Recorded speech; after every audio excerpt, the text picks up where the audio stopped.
This is 5 on your side at 6. Focused on you.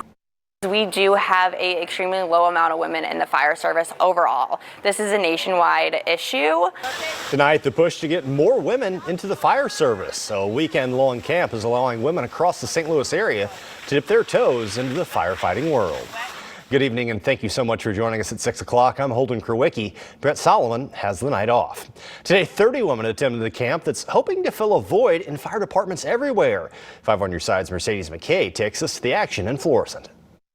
This is the first ever Fire Up St. Louis Female Fire Camp. Departments from across St. Louis County and St. Charles County came together for the weekend with one goal in mind. I just want them to know that whatever it is they decide to do, they can do it. For some, this was their childhood dream.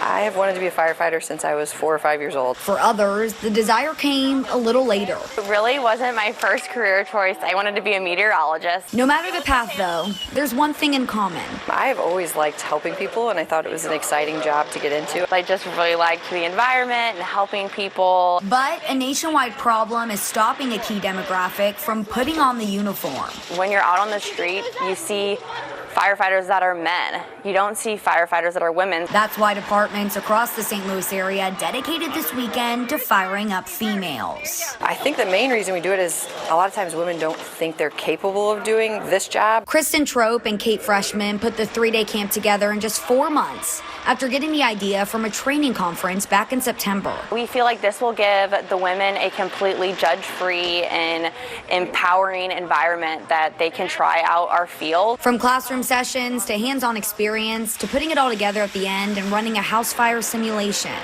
Trope and Freshman are hoping to change the narrative in their field. I actually can't tell you the number of times we'll get pulled over at a grocery store or at a school, and they'll be like, "Are you a girl firefighter?" And the little kids have no idea that's even an option for them. While empowering women that they are capable of anything. It's even more meaningful to me that they can take this into their personal lives and are like, oh, if I could do that, then I can accomplish this.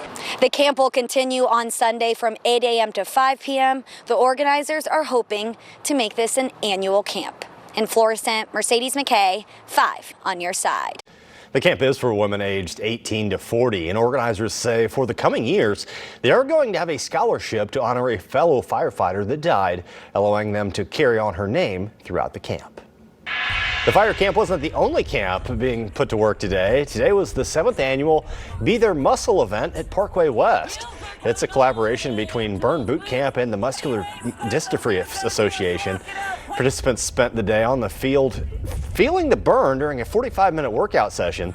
The boot camp's owner says the event is all about being there for the community. This is our way of giving back to our community, which is such a pillar of who we are. It is part of our core of giving back and being more than just a gym. All proceeds went to the MDA to help send 10 children to this year's MDA summer camp. This year, they exceeded their goal of raising $30,000. All right, we want to give you a live look now over downtown St. Louis. It's a little cloudy out there as the temperatures dropped overnight. And we are in a weather alert tonight as parts of our area are under a frost advisory for tomorrow morning. Let's turn it over to meteorologist Jim Castillo with a look at your weather first forecast. Jim, what do we need to do to prevent that frostbite out there for our plants? Well, do what everyone's doing out there, like even at Kirkwood at the farmers market, covering things up or bring them inside. And it's going to be a really chilly night, even a freeze warning now for west of the metro. But the metro eastward, it's a frost advisory. And this is the current temperature, whether you're in Creve Coeur where it's 44 or 45 at Berkeley, even St. Louis at 45.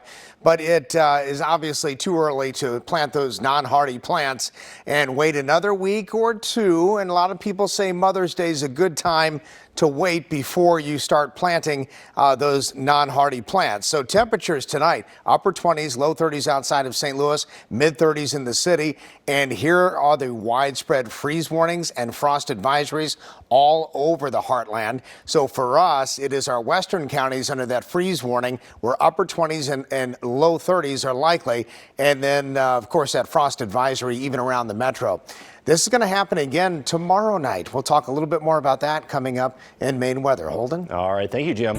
This week, the future of the most commonly used abortion pill was at risk. Tonight, women across the country can still access mifepristone by mail as the Supreme Court ruled yesterday to preserve women's access.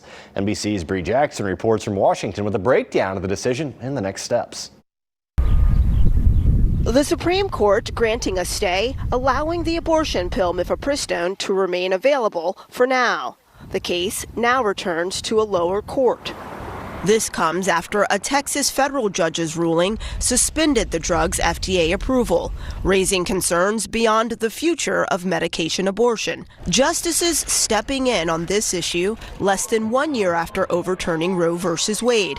As more states restrict abortion access, the Biden administration is mounting a full court press to protect it. The president has been very clear. This administration has been very clear. We are going to continue to fight for women's reproductive rights. As Democrats make their position clear, there's division within the Republican Party as the GOP struggles to craft a unified message. We know that abortion will constantly be a political talking point. It is by its very nature a highly divisive issue which was never settled. Some moderate Republicans fear the party's stance on abortion could become a political liability heading into the 2024 presidential election, while Democrats hope it energizes their voters.